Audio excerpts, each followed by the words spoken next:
Hindi gaanong malakas na ulan at hangin ang naranasan sa bayan ng Makunakon, Isabela sa kasagsagan ng pananalasan ng Super Typhoon Nando kahapon. Sa panayam ng Bombo Radyo Kawayan kay Ricky Butch Bartolome, ang MDRRM officer ng Makunakon, sinabi nito na bagamat nakaranas sila ng mga pag-ulan at hangin ay hindi ito kasing tindi ng inaasahan.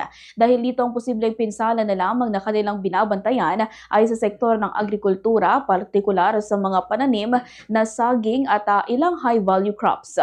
Sa ngayon, wala pa namang naitatala na pinsala sa infrastruktura. Gayunpaman nananatiling masama ang lagay ng karagatan sa baybayin kaya't ipinapatupad pa rin ang no-sail policy upang matiyak ang kaligtasan ng mga mangingisda.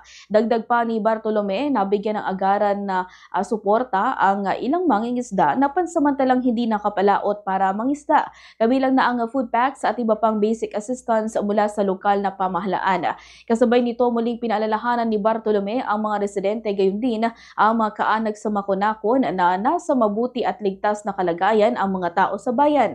Ito ay bunsod ng preemptive evacuation na maagang isinagawa ng lokal na pamahalaan bago pa tumama ang bagyo. Sa ngayon patuloy pa ring nakaantabay o nakabantay ang MDRMO sa mga posibleng epekto ng sama ng panahon at handa silang magbigay ng agarang tugon kung kinakailangan.